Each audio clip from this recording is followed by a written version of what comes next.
Well, it doesn't look like I'll be able to get my 26 progress video out this week due to my current in real life situation, accompanied with the fact that my goals on that progress video are quite long and substantial.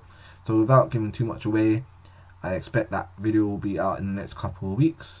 But if you are interested in finding out what my goals are for that video, then you can always check my Twitter, where I basically gave a summary of my goals. Anyway, bringing us back to this video, as you can see in the background, I have made my way to the Grand Exchange to do a bit of selling. And what I am selling is my Slayer tab that I've been working on since the beginning of my last progress video, which I begun making around 3 weeks ago. Now, 72 to 79 Slayer shouldn't be that profitable, and to be honest, I should be nearing 85 given the time span I have been training Slayer.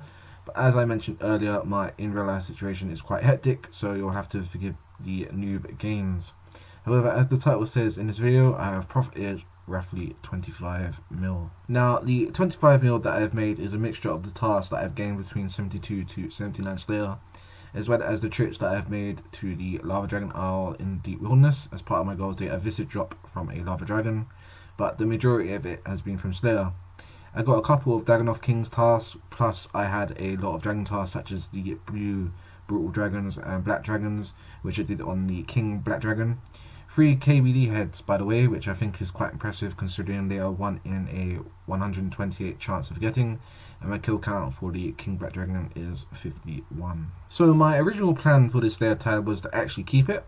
I figured I could get the money on the Slayer from the Bloodveiled, Kuresk and Gargoyle tasks in between getting the rune and other drops that eventually add up over time for me to sell at a massive profit.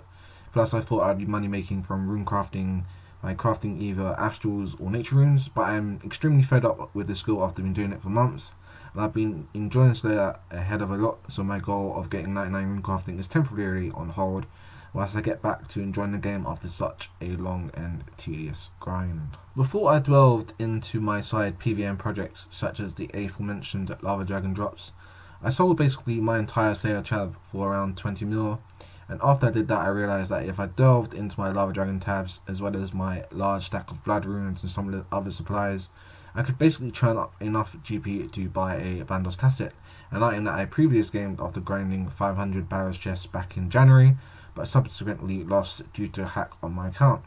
So after selling everything, I had enough to buy the Tassets, and that was me sorted. There are a few things I have kept because I know that in the future I'll basically buy them back. For example, I have nearly 1k gold ore, which I'll eventually be using on smithing at the blast furnace to get my smithing level up. So rather than sell my gold ore, I can just keep the ore that I got from the Cowfight Queen and other tasks that I've done. The same for my steel bars, which I collect from my steel dragon tasks and convert them into cannonballs. I made a slight mistake selling the runite limbs I collected from steel dragons, now that I think on it, as there would have been some decent fletching XP, but oh well, it's done now. So there you have it, that was the proceeds from 72 to 79 Slayer, churning up a cool 25 mil from the suppliers and other PvM stuff I've been doing over the past 6 months, which has allowed me to invest into my Bandos Tassets.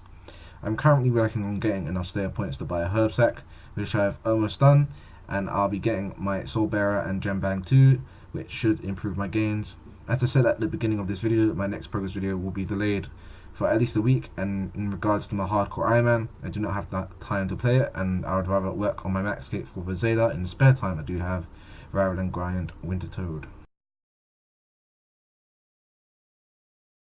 We just got our first unique item. We have the Sears ring. I don't know how much that is, but it's quite a lot. If memory serves me, that feels so good to get that first unique drop from the Dagonoth Kings that we ever get, ever in RuneScape. We've been playing this game for about 15 years and we finally got a Sears